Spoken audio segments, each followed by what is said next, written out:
Hello YouTube, Robin Hood Bricks here, and long time no see. But don't worry, I've been very patient indeed in that our newly created mall is still awaiting placement in Brick Nottingham. So we'll finally do that today after a bit of a recap review actually. But first of all, a few final amendments. Well, as ever, I love getting suggestions to all of my builds just to make them even better, and you can earn yourself a bedoing in the process. And the first one from the last part of this build was to add a coin, or several coins, to the open violin case of our busker. So I've just added one, so they don't all rattle around and fall out when I move this thing. Though having said that, this should be the last time I ever move this today, so that'll be a relief. And then if I just wheel up to the tiki bar where we were working last time, I did end up adding one plate underneath our DJ just so he wasn't so concealed behind his wheels of steel, his decks. I also turned this guy's head so he wasn't staring straight at a pole. The little suggestions are just as good as the big ones. And talking of big ones, my favourite was just adding one more length of piping or connector to this back pole to give this lovely angle to the canopy over the top of the bar, which means we can see the pattern on top of it a lot better from the main viewing angle from the second standing hole, and I really like that a great deal. It also means it wouldn't collect rainwater if it ever rained in the Lego room, but then again it would just run off onto the record deck, so maybe that's not so great. But let's not forget, it doesn't really rain in the Lego room, so I think we're all right with that. So thanks again for all of those suggestions. Here is your bedoing. Right, now before we take this up to the Lego room, a few people had suggested it would be really good to have a final kind of tour and review of this whole thing as if it were a new set, just because, well, you've seen it spread over so many weeks, you've probably not seen all of the details combined in one view. So I think I'll strip this down to its ground floor and start there. It began with a skate shop. Yes, SK8 or Skate.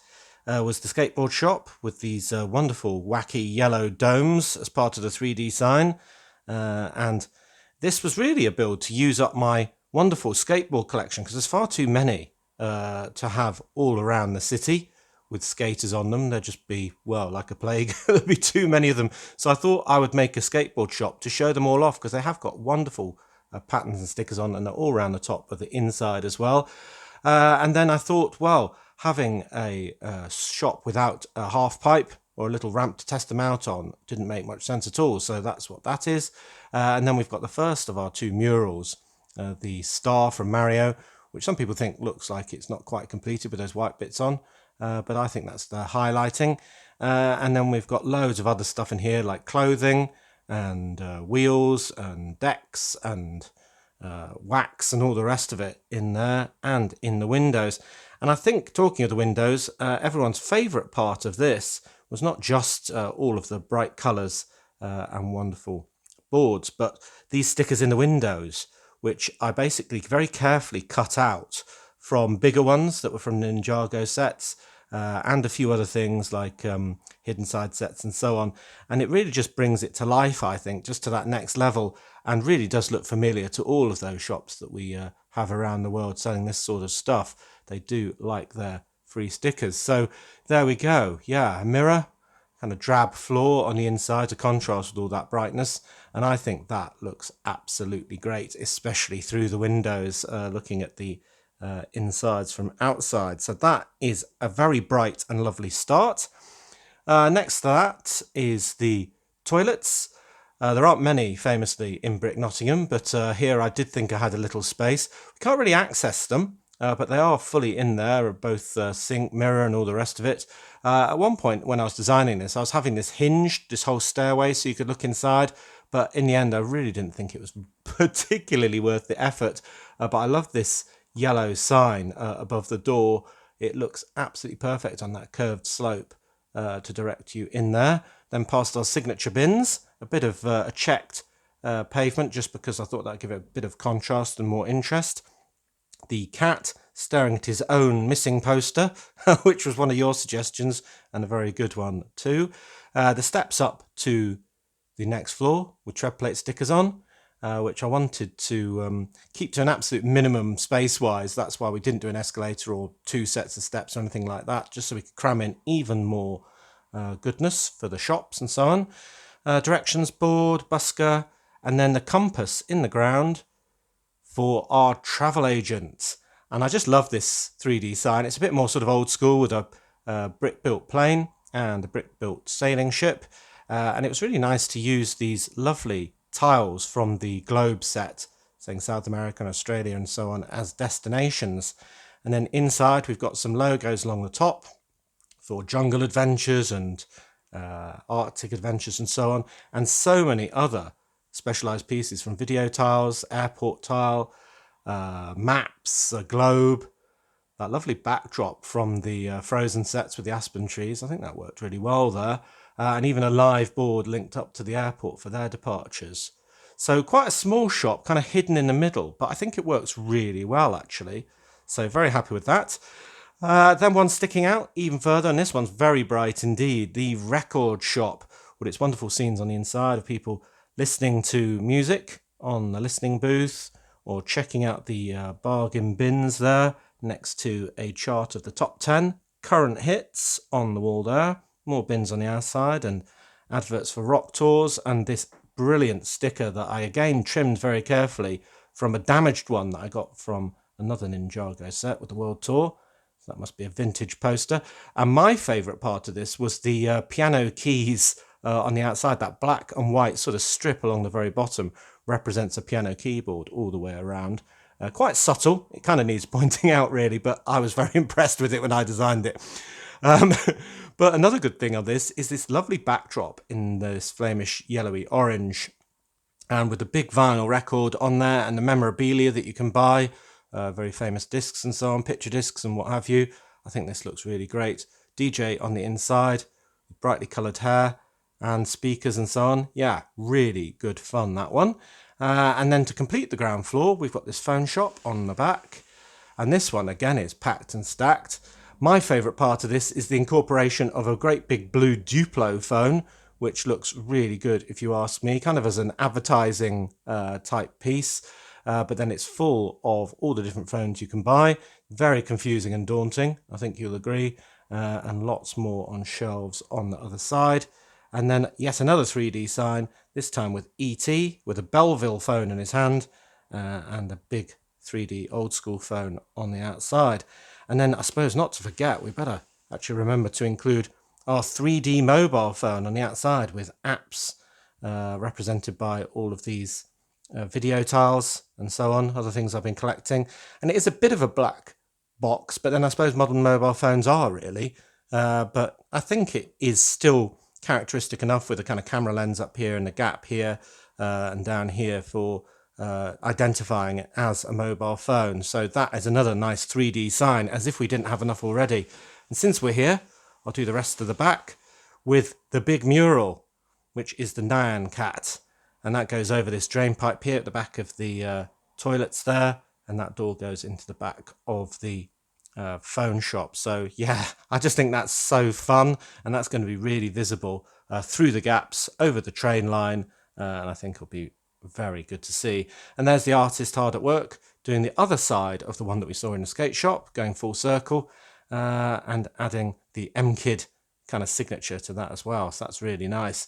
And then we've got going up to the upstairs, which we'll do in a moment, this stairway coming from the noodle shop with our takeaway boy in a bit of a panic because he's forgotten an item that needs to add to the rest to get on his bike and get delivering.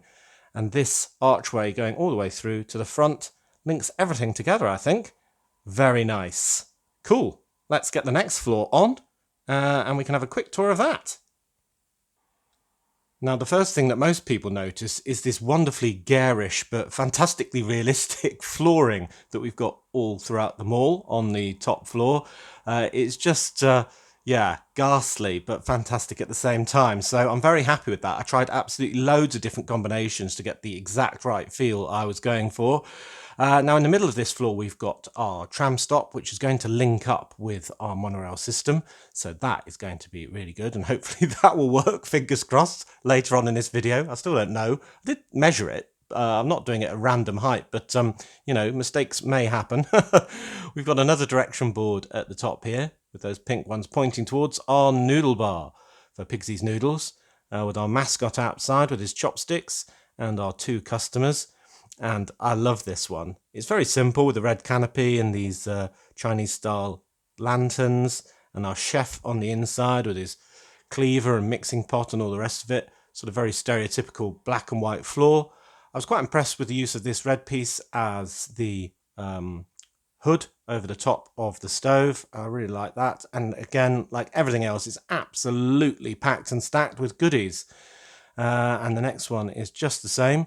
Here is our radio station, and the challenge here was to use these large Juniors panel pieces with the AIR logo on them, and I made that stand for Alternative Information Radio with our Vita Rush fueled DJ, Clint Rage, with his headphones around his neck, telling us about all the conspiracy theories that are going on in Brick Nottingham. Things like aliens and haunted subways and things like that that could never happen. And this is all the evidence he's collected to tell us all about over the airwaves. And the detail continues on the side with the view in to Clint's girlfriend. I can't remember if we came up with a name for her. I have to remind myself. These little windows up here, which I like, and a nice advertising board there. And I think while we're here, I'll just put the roof on and we can finish this side off, because really the crowning glory and my most proud bit of this, no, it wasn't the solar panels.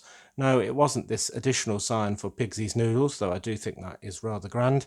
It was this, my RKO style logo for a radio station with that Spider-Man piece, the web piece, being the stanchion for the kind of bit at the top going beep, beep, beep, beep, beep, and the radio waves going out in this lovely dark turquoise colour that we've got echoing through all sorts of different parts of the build.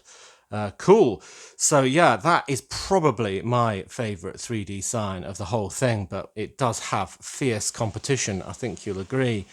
So then if you were to go up the stairs and turn left, instead you'd be presented with 2 options. One, to check in here, to go up to the tiki bar with our wonderful maitre d', but much more fun in a way, at least on the inside, is our happy world. So there's the happy world sign with the balloons, where you can go from a crying toddler to a grumpy one to a quite happy one to one rolling on the floor laughing.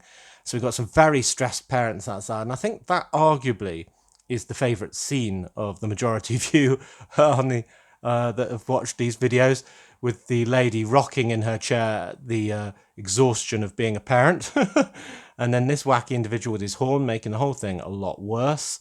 And then what is essentially a great big glass box, but what a fun one it is, because we've got all sorts of apparatus on the inside, and young people enjoying themselves a great deal. And my favourite, well, everyone's favourite, I think, is this guy upside down in the loose piece ball pool. So yeah, that is really nice, with slides and netting and all sorts of stuff to do. And then in here, a bit dark to see from this angle, but we've got the first aid kit that is probably a requirement as well for a place like this. Fantastic. And the very back of this floor is a stairway up to the tiki bar, so we can look down there at the maitre d', but it will never focus. And then we've got one 3D sign here that we can see from the street with these wonderful Moai torches. And once you see it, you can't unsee it, with the bridge of the nose being here and the eyes being there for the stud shooter guns. But yeah, you wouldn't have thought it otherwise. That's such a fantastic idea, and it wasn't mine, I'm unhappy to say. And there's another one up here. So you'd come out of the bar there with all the parrots. I'm not sure if they're real parrots or sort of plastic parrots for decor, but nonetheless, either way. So all this lifts off in one section, actually. But we've got the bar there with the bar lady, with the three main cocktails, actually. We've got the pineapple surprise, the coconut wonder, let's call it, and the incredibly generous bucket o kiwi fruit over here, which is just ridiculously large if you ask me. One of those and you'd definitely be forgetting your troubles. Then we've got the palm tree frond roof, and then the iconic sign that you can see from all around Brick Nottingham, these two bent palm trees with a monkey on the top with his glass as well, and that fantastic pineapple from the Friends set. Now it's going to be impossible for me to turn around and show you the 3D sign, so I'll show you that in a minute when I've also added our dance floor.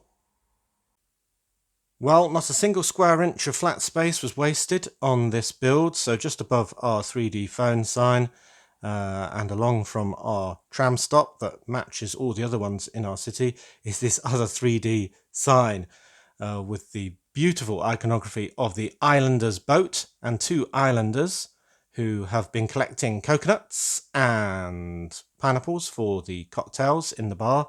And some people thought this was supposed to be a waterfall going down. Well, I think they're just sort of delivering it upwards, delivering their cargo, because it's really just iconography. It's not supposed to be realistic. It was really the only way I could incorporate these fabulous pieces, which is a real pleasure to use in this build. So that's why they are there, and that's the bit I'm a bit worried about clashing with the tram, because when it comes around the corner here past the station, the side of it might clip these hair pieces and bones, so I might have to make some amendments. We'll find out later today. Then onto the dance floor of the bar itself. I was very impressed with this because this whole section here is built with bricks on their sides, with the studs on that direction, with just some connection points in here. So it's just done in a very different way, which I was quite impressed with, if I do say so myself. And that allowed me to have a very smooth dance floor with this recessed bit made of arches, so I could have a Saturday Night Fever recessed, lit up dance floor, which is contained within what kind of looks like an air conditioning unit from the floor below. So yeah, we've got the DJ here spinning his decks and loads of people enjoying those cocktails. And I think my favourite other scene in this is this lady's expression with her bucket o kiwi, because yeah, I think she's had a hard day and it's about to get better.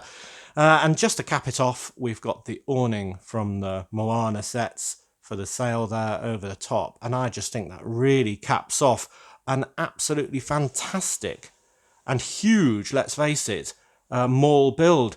So I think what we really need to do now is take this finally up to the Lego room and put it in place and look at it again and again from every different angle. Actually, one thing I did do over the Christmas period was invest a lot of time taking very professional pictures of all of them all, from all angles, for a Lego idea submission. A lot of you encouraged me to do it, and I spent a lot of time editing them to remove all the background issues that you'd have and so on, to create my own wonderful entry, which was then flatly refused by Lego. What? Why? Well, they have a piece count limit of 3,000 pieces for each of their submissions, and this is well over 5,000, and that's before you even get all of the loose pieces to make up the balls in the ball pool. So I didn't think removing about half of my build in its sort of entirety would make the rest work that well.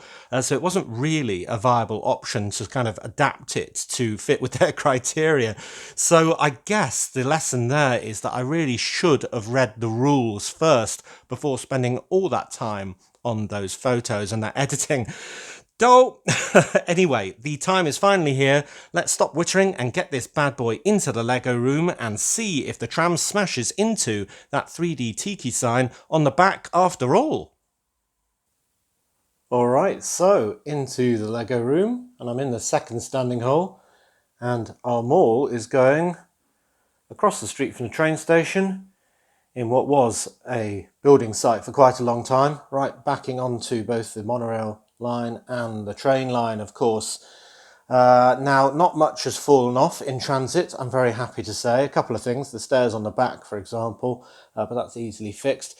And one thing I've already incorporated is this little stanchion to help hold up that tram stop on the back. I don't think it really needs it structurally, so I could always get rid of that, but I think it will look good that it's kind of tying in with what's already in the city.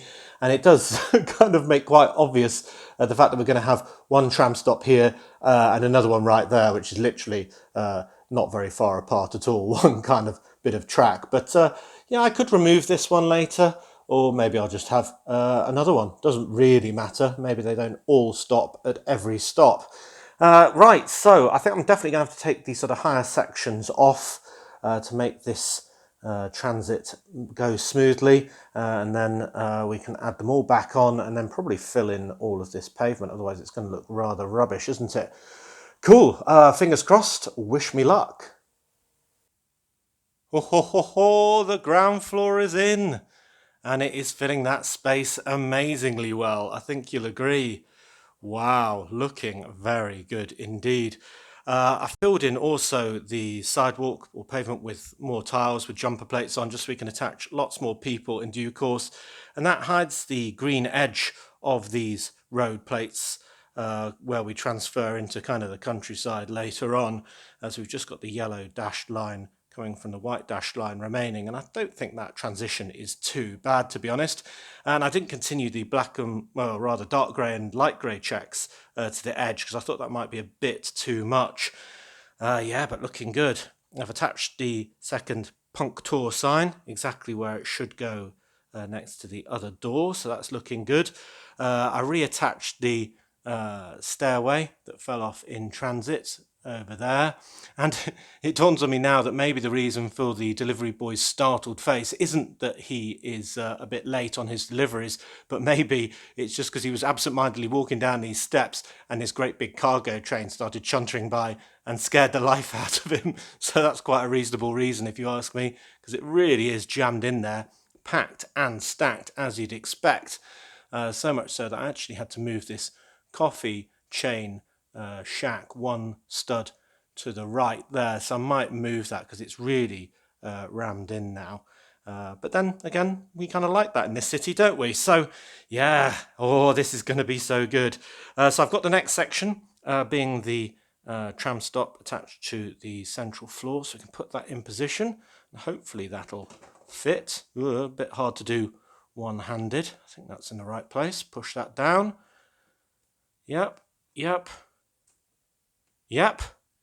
Wow, I think it works. So there we go. Perfectly aligned with the monorail track there. It does bring to bear that issue that I was saying about them being incredibly close to each other. But, you know, we definitely need one incorporated with this mall. And, well, we kind of need one for the airport as well, don't we? Otherwise it won't be an airport shuttle. So, yeah, it's kind of a necessary thing. And I think when the rest of the building's on, it won't be such of a glaring issue, to be honest. Wow, but let's just step back and check this out so far. Oh, yes. It's going to be absolutely great with adverts on that side pointing this way and our new adverts pointing that way. Oh, it's going to be great, assuming this waiting tram can get by. Right, well, I'm going to have to pause it to get the next sections on, but I'm loving this so far. It looks absolutely excellent. Wow. That is looking stupendous. It is finally in after all this time, designing, getting all of the parts and building it over so many weeks. Oh, but look at that. It is finally in position. Oh, what a relief. The biggest thing that I have done for quite a long time, well, probably ever actually, unless you include the whole subway system as one or something like that. But yeah, wow, it looks so good. It fits in with absolutely everything in the surroundings. It's kind of a different building style in that it's modern and very bright and colourful, a bit more than its surroundings, but I don't think it's out of place by any means. And look at the street view, that is just great. All those signs overhanging and so on. And my favourite, that radio one at the top, the awning up here. Oh, see, the double tram stop doesn't matter so much now because it's not so apparent. I mean, it is from, say, that angle, but very much less so from over here, for example. You really can't see it at all. And when I was designing this, the whole thing was designed so it'd look good from this perspective. I really wanted that diagonal kind of left view to be the best, which is why the awning is where it is, why the glass box of Happy World is where it is, the record bins, and the open side of even the noodle shop and so on, and that radio mast. Yeah, and even the skate sign, let's face it. So yeah, the best perspective is really shown off to a very high degree from this angle. I absolutely love it. And the detail we've got by just peering into any of these shops with the bargain bins, the upside down boy. Oh, wow, it looks great. Even the checks on the floor don't look too much now, actually. That looks brilliant. I'm so happy. I'm a bit lost for words. I'm just sort of looking at it, really. I think maybe this bit next to it now needs some work over here, but not too bad a problem to have. I think you'll agree. What we really need to do next, I think, is just pop over to the first standing hole behind the tram and see how it looks from that angle with all of the 3D signs on the back. And then we can see if that thing will get past. Fingers crossed. Wow. Yeah, it looks really good from above as well. Cool. All right, so from the main viewing angle of the room and the first standing hole, here it is. Obviously slightly less impressive from the back side, but wow, you can see absolutely all of those features kind of bisected by that monorail track. Nyan Cat there on the bottom, looking wonderfully sweet and pop-tarty. But then we've got, I suppose that mobile phone sign is slightly concealed by the track, isn't it? It's slightly obscured, but it definitely draws the eye and makes you wonder what it is. Then we've got our Tiki one in very plain view, our stop, our stairway, back door in that pink colour. I think that was a good choice. And our Mario star. Oh, which is perfectly aligned with the end of Apollo Arcade. That's rather a turn up, isn't it? Wow, that looks great in the background of that view. Very good indeed. And with those banisters of the white and pink tiles as well, that looks really good. I like that. So from this angle, it does look like a bit of a double tram stop, I must admit. They are very similar indeed. But when we've got more people on there, that should look a little better.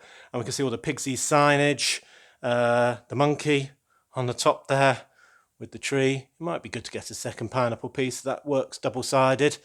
And of course, yeah, our double tiki sign. So that looks really good. Very bright and colourful. It makes you want to get on your knees and crawl over to the second standing hole, if you ask me. Brilliant. So, the moment of truth.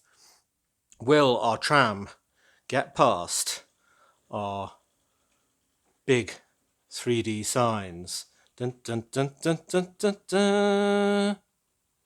Oh. That was almost predictable, wasn't it? I kind of measured it on LDD and it looked like it would, but it seems it doesn't. Let's see if we can see what it's hitting. Yeah, it's these glass pieces on the side of the tram. They're definitely hitting the bone and the hairpiece, golly. So I wonder if I can reorientate the second passenger of the canoe. Maybe if she's leaning backwards or something like that, it will go past, because we really have to get this thing motoring. I don't really want to have to change her hairstyle, but if I have to, I will, because, well, I suppose they don't both need bones, do they? Cool, right, one minor adjustment and I'll get back to you. Alrighty, so it was hitting both of them a little bit, so I've just adjusted his hairpiece a little bit to make the bone flatter. And I've also lent her back in her canoe.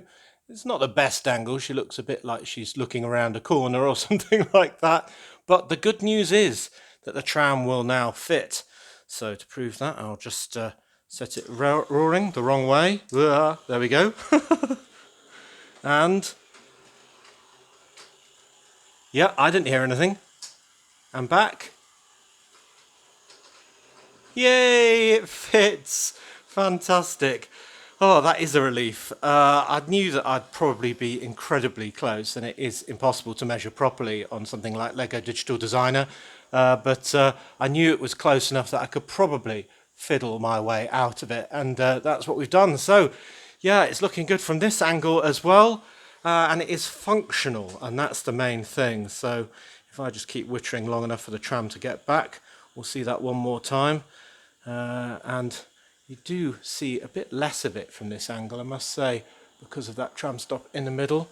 But the adverts on the back here are, I think, the best feature. I didn't want any single part of this to not be interesting, because it is in such a central position.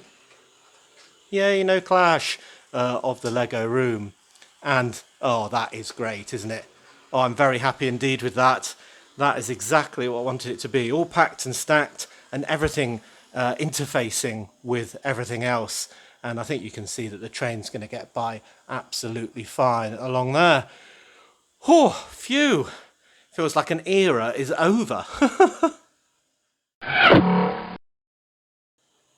So, as always, thank you very much for watching.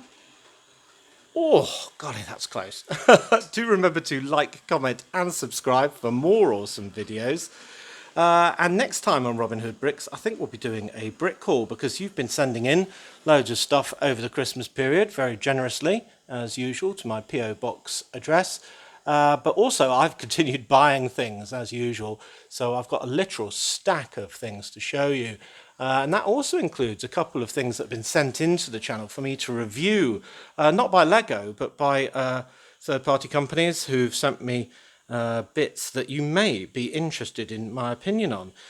So yeah, that's very intriguing as well. And I do have some things that I bought from Lego, because they don't send me anything free, unfortunately, to go through with you as well, like the new modular, the new series minifigures, and even the new lighthouse. Ooh, which will go all the way over the other end of the monorail train line, over there in the harbour of Brick Nottingham. So that'll be really good, I'm sure.